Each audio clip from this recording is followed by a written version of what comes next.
Assalamualaikum warahmatullahi wabarakatuh. Apa kabar jamaah umrah PT Nur Thaibah? Begitu Anda membuka video ini, berarti insya Allah Anda sudah siap pelaksanaan umrah di PT Nur Thaibah.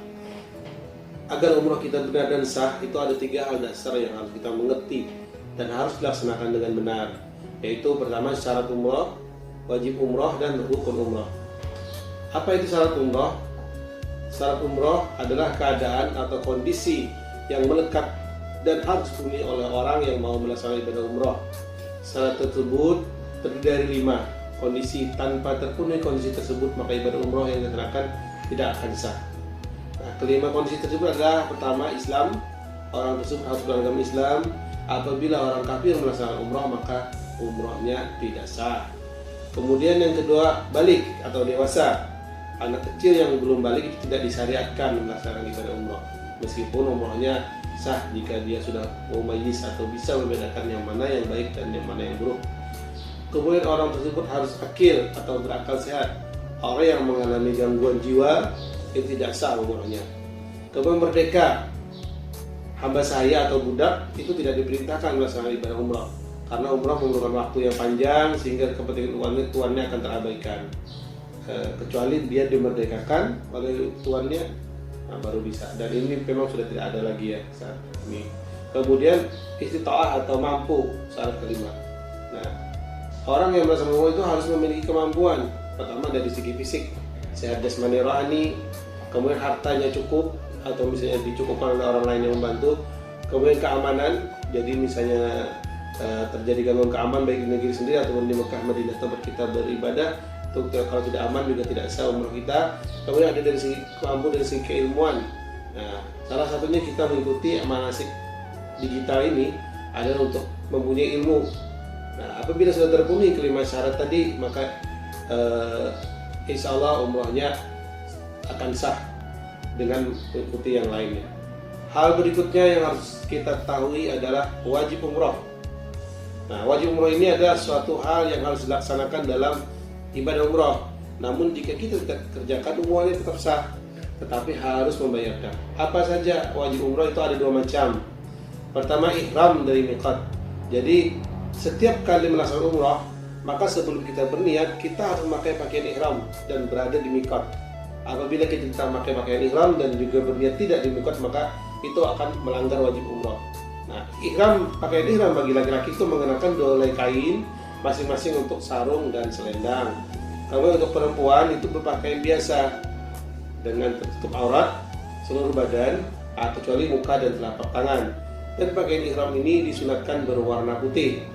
Nah, untuk wajib umrah yang kedua yaitu wajib meninggalkan larangan umrah. Jadi begitu kita sudah mulai melaksanakan ibadah umrah, sudah mulai berniat, maka kita wajib meninggalkan larangan-larangan umrah tersebut. Ada 9 macam. Nah, pertama, bagi laki-laki dilarang memakai pakaian berjahit, makanya diganti dengan pakaian ihram tadi yang tidak berjahit. Dilarang menutup kepala dan dilarang menutup ujung jari kaki dan tumit. Nah, kemudian untuk perempuan itu dilarang menutup muka dan telapak tangan. Nah, kemudian larangan bagi laki-laki dan perempuan itu pertama dilarang menggunakan wangi-wangian, dilarang bermesraan ataupun bahkan berhubungan badan. Kemudian dilarang melakukan akad nikah, dilarang memotong kuku, dilarang mencukur atau mencabut rambut atau bulu-bulu badan, dilarang membunuh binatang dan mencabut tanam-tanaman. Hal berikutnya adalah rukun umrah, yaitu adalah laku badan yang harus dilaksanakan oleh orang yang melaksanakan umrah tadi. Rukun harus dilaksanakan secara benar. Jika ada salah satu rukun yang ditinggalkan atau salah dalam pelaksanaannya, maka umrahnya tidak akan sah. Dan yang bersangkutan wajib mengulang kembali ibadah umrohnya dimulai dari rukun yang salah atau yang ditinggalkan tadi. Nah, adapun rukun umrah itu pertama niat. Setiap ibadah itu kan dimulai dengan niat. Nah, begitu pula dengan umrah, maka niat wajib dilaksanakan dan jika tidak dilaksanakan maka umrohnya tidak akan sah. Adapun niat umrah yaitu saat aku berumrah dan berihramku dengan dia karena Allah Ta'ala di dalam hati. Kemudian tawaf. Adapun tawaf yaitu tingkah laku atau gerakan badan mengelilingi Ka'bah semata-mata dengan niat untuk menunaikan tawaf karena Allah Ta'ala. Nah, syarat tawaf pertama harus suci dari hadas besar dan kecil, suci badan, pakaian, dan tempat tawaf dari najis. Kemudian harus menutup aurat, kemudian memulai dari sudut Hajar Aswad, mengirikan Baitullah. Arena tawaf harus di dalam masjid, tapi di luar Baitullah dan di luar Hijr Ismail.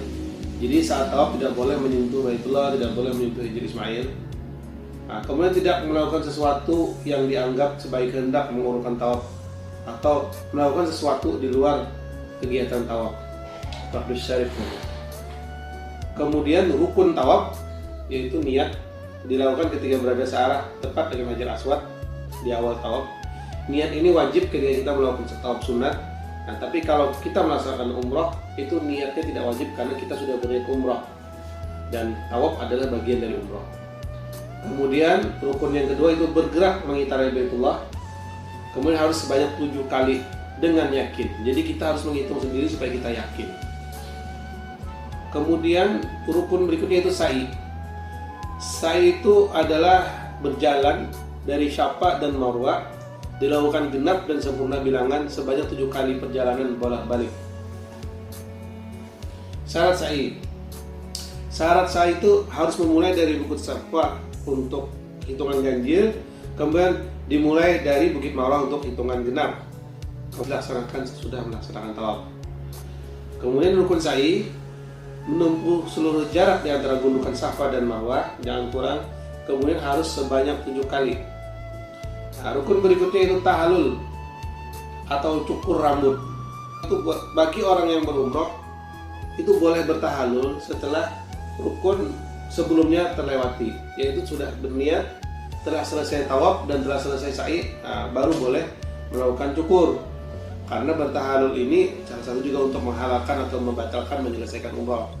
Saat kita melakukan umrah tidak boleh bercukur, tapi begitu sudah selesai niat tawaf sa'i, maka kita bertahallul, maka selesailah umrah kita.